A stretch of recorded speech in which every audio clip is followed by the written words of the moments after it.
Buonasera, benvenuti a questa edizione del telegiornale. Vediamo insieme le principali notizie. Referendum flop. In Sicilia l'affluenza non raggiunge nemmeno il 24% e nulla dunque la consultazione voluta dalla CGIL. Abusi su ragazzine. Condannato a Messina un istruttore di danza, aveva avuto rapporti con bimbe di 11 anni, compresa una parente. Lampedusa, una delegazione di Fratelli d'Italia sull'isola delle Pelagie per fare il punto sugli sbarchi. 144.000 migranti arrivati in 2 anni, solo oggi ne sono sbarcati 300. Castelvetrano ha tentato inutilmente di fuggire, la professoressa vittima di femminicidio, il marito prima l'ha accoltellata, poi finita a colpi di chiave inglese, l'uomo si è suicidato. A Palermo il nuovo allarme sicurezza dopo l'ultimo accoltellamento a Ballarò. La notte il quartiere è teatro di violenti scontri tra bande. A Catania è arrestato un uomo che sparava con la pistola. Il Consiglio di Giustizia Amministrativa dà ragione a Legambiente e blocca i lavori al porticciolo di Ognina. A Catania indiscusso il valore culturale, ribaltata la valutazione del TAR Etneo. La scuola è finita, ma non per i maturandi. 46.000 i giovani siciliani che si preparano alla prima prova. Il tema del 18 giugno. Al nostro TG, tra poco, i pronostici della traccia secondo l'intelligenza artificiale. Calcio Serie B, ore decisive per il passaggio di Pippo Inzaghi al Palermo. L'ormai ex tecnico del Pisa pronto a sbarcare in Sicilia. Poi si potrà pensare alla campagna di rafforzamento.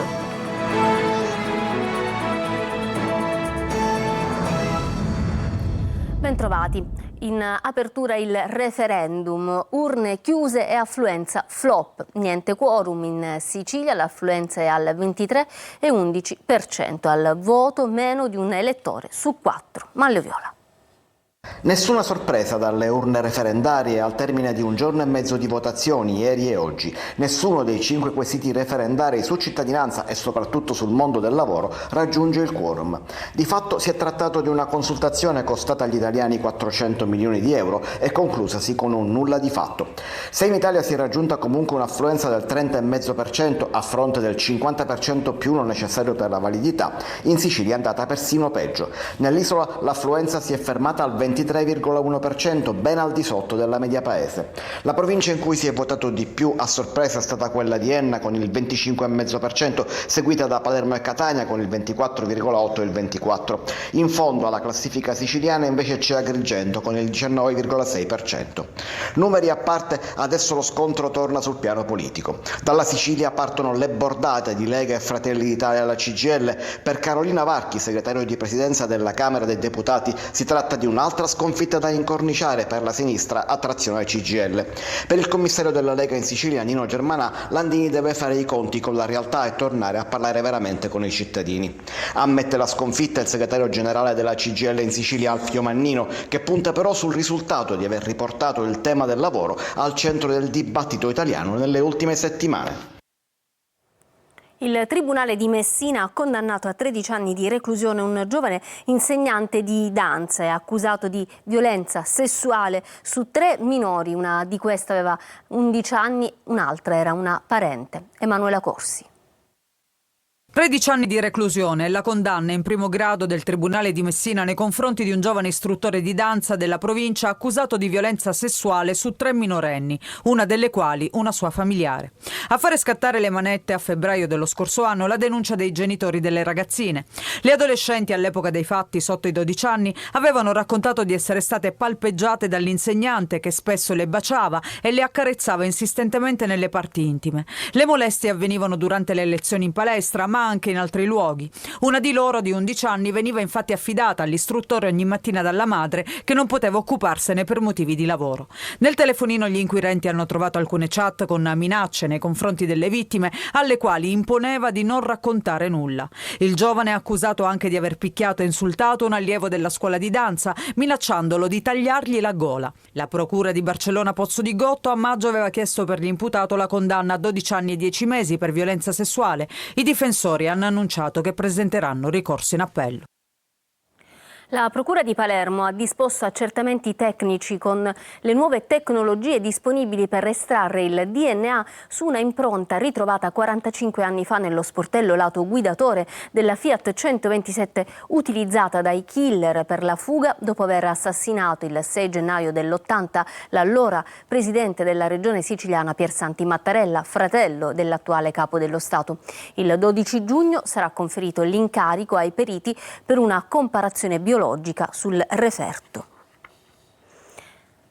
Delegazione di Fratelli d'Italia a Lampedusa incontra il sindaco Mannino e fa il punto sullo stato dei migranti dopo 2 anni di gestione del centro di Contrada Imbriacola da parte della Croce Rossa. Sentiamo Orazio Longo. Mentre al molo Favarolo sbarcano più di 300 migranti in poche ore, per lo più partiti dalla Libia e da Sfax in Tunisia, a Lampedusa arriva una delegazione di parlamentari di Fratelli d'Italia guidata da Arianna Meloni e dai 2 capigruppo di Camera e Senato, Bignami e Malan. In municipio un incontro col sindaco Mannino per fare il punto sugli sbarchi, 144.000 erotti migranti accolti nella struttura di Contrada Imbriacola dal 1 giugno 2023, giorno in cui la Croce Rossa italiana ha avuto in gestione la struttura. Dall'1 gennaio di quest'anno sono arrivati in 18.000 più 25% rispetto al 2024. Da parte sua il primo cittadino lampedusano ha raccontato di come sia cambiato lo scenario drammatico degli sbarchi e ha riconosciuto al governo i meriti di un decreto flussi che ha permesso negli ultimi 3 anni a 450.000 persone di entrare legalmente in Italia. Sono diventato sindaco e ho vissuto scene non degne di un paese civile, ha detto Mannino. Oggi, anche se in tanti continuano ad arrivare, abbiamo imparato a governare e gestire questo fenomeno. La presenza di Croce Rossa è stata la svolta. Il sindaco ha poi chiesto una legge speciale per l'isola che conta diversi problemi a trovare personale che voglia andare a lavorare lì, dai vigili del fuoco, dice Mannino, agli insegnanti e ai medici. Se qualcuno può scegliere, sceglie di restare vicino casa e non di trasferirsi a Lampedusa. Focus anche per i pescatori, con il costo del carburante diventato insostenibile, 30-40 centesimi in più al litro rispetto alla terraferma. La strada è lunga, c'è tanto da fare, ma tantissimo siamo riusciti a mettere in campo, ha replicato la responsabile del Dipartimento di Fratelli d'Italia Chelani, prendendo atto delle parole del sindaco Mannino. L'esercito di Israele sequestra la nave umanitaria che era partita da Catania diretta alla striscia di Gaza con aiuti umanitari. L'equipaggio, compresa Greta Thunberg, protesta sui social: siamo stati rapiti. Il servizio di Roberta Lunghi. Sono Greta Thunberg e sono svedese. Siamo stati intercettati e rapiti dall'esercito israeliano. Esorto tutti i miei amici, familiari e compagni a fare pressione sul governo svedese per far rilasciare me e gli altri. È il drammatico SOS lanciato via social dall'attivista Greta Thunberg, così come da tutti gli altri partiti il 1 giugno da Catania sulla Madeleine della Freedom Flotilla Coalition per portare aiuti umanitari sulla striscia di Gaza. La scelta di Catania nasceva dall'umanità e accoglienza riscontrata, ma quegli aiuti raccolti non arriveranno a destinazione per l'intervento dell'esercito di Israele. Tra i 12 sull'imbarcazione l'europarlamentare franco-palestinese Rima Hassan. L'ultima frase in diretta Telegram è proprio la sua. Ci hanno lanciato addosso dei prodotti chimici, guardate, questo è un altro crimine di guerra, bloccare una nave umanitaria è un crimine di guerra. Mentre le immagini rilanciate via social mostrano tutti con le mani alzate mentre eseguono l'ordine di gettare i telefoni in mare. Nel video diffuso nella notte dall'account X del Ministero degli Esteri israeliano, gli attivisti appaiono assieme con indosso i giubbotti di salvataggio mentre ricevono acqua e cibo. Il post accusa Greta e gli altri di avere tentato di mettere in scena una provocazione mediatica, il cui scopo era quello di ottenere pubblicità. Katz fa sapere di avere ordinato all'esercito di mostrare agli attivisti arrestati un video sull'attacco del 7 ottobre 2023. È giusto che Greta, l'antisemita, afferma, veda esattamente chi è il gruppo terroristico Hamas e quali atti atroci hanno compiuto su donne, anziani e bambini. I militari che hanno preso il controllo della nave sono arrivati al porto di Ashdod in Israele, dove ha fatto ingresso intorno alle 10. Castelvetrano ha tentato inutilmente di fuggire la professoressa vittima di femminicidio. Il marito prima l'ha accoltellata, poi finita a colpi di chiave inglese. L'uomo si è poi suicidato lanciandosi dal balcone mercoledì in città, fiaccolata di commemorazione. Laura Spano. Avrebbe provato a scappare Mary Bonanno, la professoressa di 49 anni uccisa dal marito che poi si è suicidato lanciandosi dal terzo piano di una palazzina in via 4 Aprile a Castelvetrano. Un chiarimento, poi sfociato in una violenta lite, forse cercato dallo stesso Francesco Campagna con la moglie venerdì mattina e iniziato nel garage dove lei stava prendendo l'auto per andare a scuola. Qui sarebbe stata bloccata dal marito che l'avrebbe colpita con alcune coltellate all'addome e lei ha raggiunto le scale cercando di sfuggire alla furia, ma l'uomo l'ha raggiunta e finita con una chiave inglese quando lei si trovava già nell'androne. Mary Bonanno non ha avuto scampo. Sarà comunque l'autopsia disposta dalla Procura di Marsala a stabilire le cause del decesso e la sequenza dei fatti. Nel frattempo le figlie della coppia e i parenti attraverso il loro legale chiedono rispetto per il loro dolore e di evitare la diffusione di dettagli privati. Per ricordare Mary Bonanno, vittima dell'ennesimo femminicidio, mercoledì una fiaccolata si snoderà da Piazza Escrivà fino ad arrivare al sistema delle piazze. L'ultima rissa con accoltellamento di un giovane extracomunitario riaccende l'allarme sicurezza nel centro storico di Palermo. La notte Ballarò è teatro di scontri tra bande rivali, come ci racconta Marco Gullà.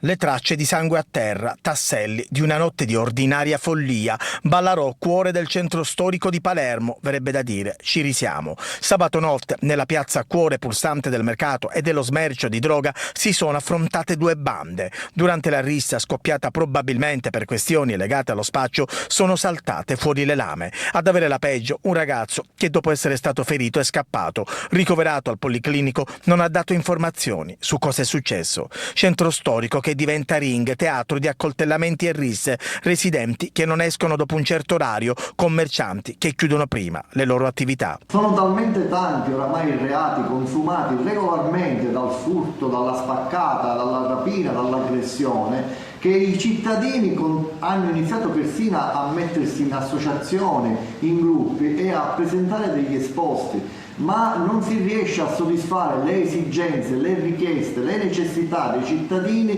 con la prevenzione, perché ciò che serve a Palermo è la prevenzione per una maggiore sicurezza e legalità. E così, se fino alle 18 il centro storico è meta di turisti e cittadini che passeggiano liberamente, in serata tutto cambia. Bande di extracomunitari diventano padrone delle strade e dei vicoli dove spacciano crack e altre droghe, importunando anche i turisti. Una parte di città che continua ad essere sottomessa a baby gang e bande di microcriminali che terrorizzano soprattutto i residenti senza che nessuno intervenga in maniera concreta. Di fatto è che il sindaco acquista una macchina blindata, quindi probabilmente un po' di paura per quanto riguarda la sua incolumità e quella degli operatori che lo circondano c'è. Quindi Palermo è una città pericolosa e in qualche modo anche insicura.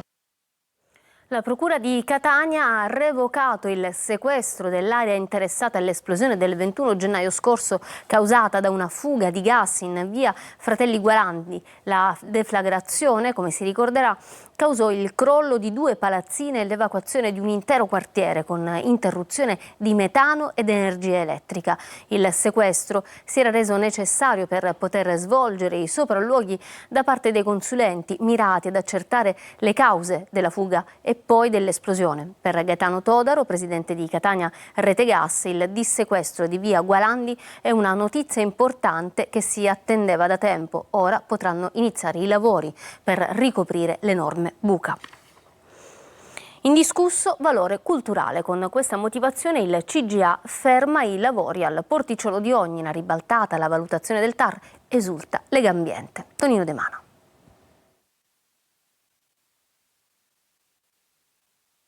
Indiscusso valore culturale di un borgo marinaro le cui origini risalgono al VII secolo a.C. Con questa motivazione ed accogliendo il ricorso di Legambiente, il Consiglio di Giustizia Amministrativa ha sospeso i lavori di ampliamento del porticciolo di Ognina, riformando così la valutazione del TAR Etneo del 17 aprile scorso. Per il CGA il parere favorevole espresso dalla Soprintendenza di Catania appare privo di adeguata motivazione e per taluni profili addirittura contraddittorio. Negli ultimi anni il porticciolo è stato al centro di una disputa tra la società Tortuga Tartaruga, che ne ha ottenuto la concessione, i residenti che si oppongono alla privatizzazione. Per i giudici amministrativi le prescrizioni della soprintendenza, si legge, non si palesano idonee a perseguire l'obiettivo della salvaguardia del valore paesaggistico. Per questi motivi il Consiglio di Giustizia Amministrativa accoglie l'istanza cautelare e sospende l'esecutività della sentenza impugnata. Soddisfatta Legambiente, rappresentata dall'avvocato Elio Guarnaccia. Irrompe il caldo, temperature roventi in Sicilia e il prossimo weekend si annuncia ancora più torrido. L'allarme dei vigili del fuoco, le istituzioni ci aiutino ad affrontare l'emergenza. Vediamo. Irrompe l'anticiclone africano e l'estate fa subito sentire i suoi effetti con afa insopportabile e caldo rovente. Il weekend appena trascorso è stato soltanto l'assaggio di quel che ci attende nei prossimi giorni, quando il termometro potrebbe sfiorare i 40 gradi, naturalmente nelle ore centrali del giorno e nell'entroterra della Sicilia. Caldo africano che va a braccetto con gli incendi, a volte agevolati dalle tante aree incolte che favoriscono il propagarsi e l'estendersi delle fiamme. Interi quartieri di Catania, Danesima a Librino, per non parlare della Playa, sono in grave ritardo con lo sfalciamento e la situazione preoccupa e non poco gli stessi soccorritori. Abbiamo cominciato la campagna antincendio boschiva con mezzi ridotti perché purtroppo l'amministrazione attraverso il governo hanno stanziato meno fondi rispetto agli anni precedenti, pertanto abbiamo grossi problemi per la riparazione. Tantissima è l'erba incolta nel nostro territorio catanese, ci sono zone veramente a grosso rischio che già negli anni passati hanno creato problemi grossi e non indifferenti. Non dobbiamo essere sempre noi soccorritori a dover rischiare quotidianamente, perché ricordiamo che la vita del vigile del fuoco vale molto di più. Enormi cespugli sono a ridosso di abitazioni e scuole, per non parlare di questa cabina del metano praticamente circondata dalle erbacce secche e basta gettare una cicca per scatenare l'inferno. 2 incendi sono divampati nel Catanese, uno nel Calatino e l'altro sull'Etna. I roghi sono stati domati grazie all'intervento di 2 mezzi aerei, un Canadair ed un elicottero con serbatoio d'acqua da 10.000 litri. Sul posto hanno operato vigili del fuoco e forestale. Dopo anni di attesa, anche la provincia di Agrigento ha il suo registro tumori. I dati riferiti al periodo 2011-2019 mostrano un quadro rassicurante. È la provincia siciliana con il tasso più basso di incidenza oncologica. Davide Sardo. Agrigento è la provincia siciliana dove ci si ammala di meno. È il dato più confortante emerso dal nuovo registro tumori, finalmente attivo anche nel territorio agrigentino.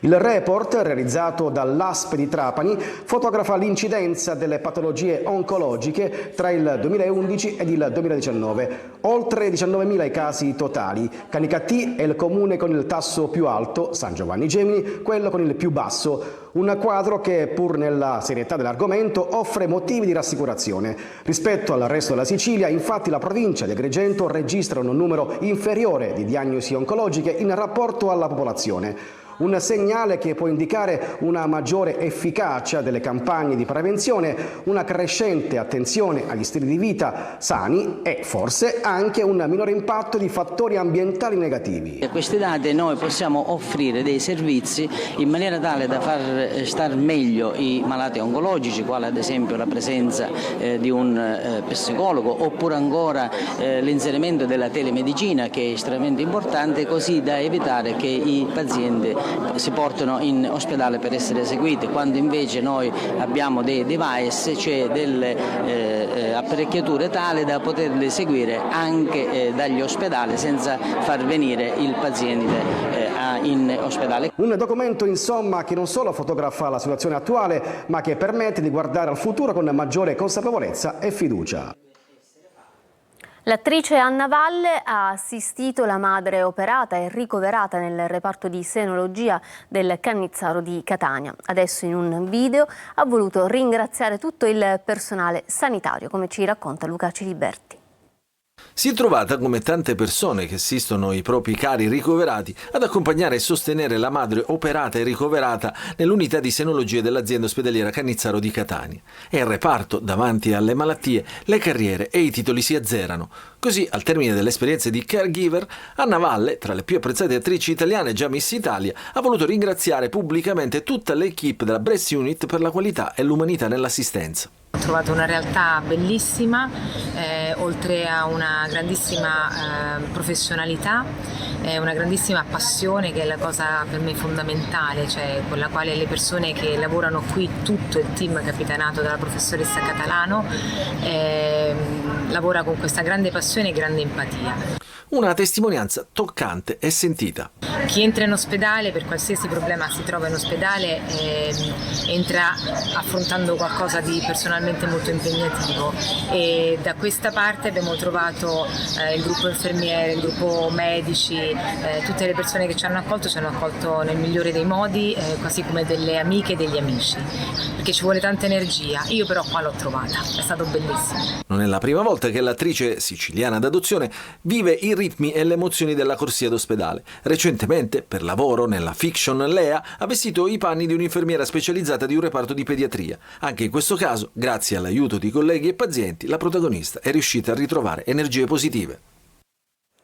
Manca poco all'inizio degli esami di maturità e noi abbiamo chiesto all'intelligenza artificiale quali potrebbero essere le tracce della prima prova scritta. Vediamo. Sono circa 46.000 i giovani siciliani che affronteranno la maturità quest'anno. Mancano meno di 10 giorni alla prima prova scritta e come ogni anno impazzano i pronostici su quali saranno le tracce. Noi le abbiamo chieste all'intelligenza artificiale. Chiaramente ChatGPT non ha accesso alle scelte del Ministero, ma riesce a elaborare ipotesi credibili sulla base di dati, tendenze culturali, ricorrenze e tracce del passato.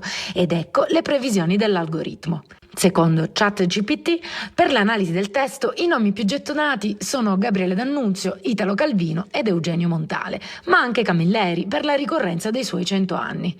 Per il testo argomentativo, invece, i temi potrebbero spaziare dall'intelligenza artificiale alla ricorrenza storica, come gli 80 anni dalla fine della Seconda Guerra Mondiale. Infine, per il tema d'attualità, ChatGPT punta su crisi climatica, salute mentale, parità di genere e conflitti internazionali. Nessuna previsione, ovviamente, può sostituire la preparazione e questi giorni per i maturandi sono un passaggio importante, personale e irripetibile. E come ricorda ChatGPT, l'esame non è un giudizio su chi siete, ma un'opportunità per dimostrare quanto valete.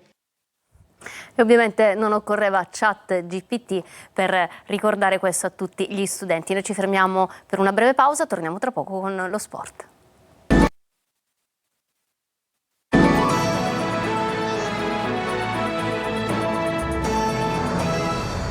Torniamo in studio con lo sport, sono ore decisive per l'ingaggio di Pippo Inzaghi al Palermo. Il tecnico tra oggi e domani definirà l'addio al Pisa e poi si legherà al club rosanero. Marco Gulla. La settimana appena iniziata è quella che porterà all'ufficialità di Pippo Inzaghi come allenatore del Palermo. In questi giorni è attesa la risoluzione del contratto tra il Pisa e il tecnico, ormai virtualmente nuovo allenatore dei siciliani. Tra il Pisa e Inzaghi il divorzio, comunque non sereno, è stato deciso. L'accordo con il Palermo, biennale più un terzo anno in caso di Serie A, è già raggiunto e il no di Vignato alla cessione in Sicilia come contropartita tecnica ha solo rallentato ma non complicato l'operazione. E poi sarà tempo di calciomercato. Uno dei giocatori che potrebbe essere ceduto è Vasic, che andrà via in prestito per avere più spazio. Il centrocampista ha messo il Padova, neopromosso in Serie B, in cima alla lista delle preferenze. Anche De Planche sembra aver accettato l'idea di una cessione in prestito. Per la Porta l'obiettivo dei rosanero è riprendere Audero dal Como. L'estremo difensore in Sicilia si è trovato benissimo e vorrebbe giocare da titolare anche il prossimo anno, situazione che nella squadra di Fabregas sarebbe molto complicata. Le parti devono concordare cifra e formula di un eventuale trasferimento. Ci fermiamo ancora per una pausa, restate con noi.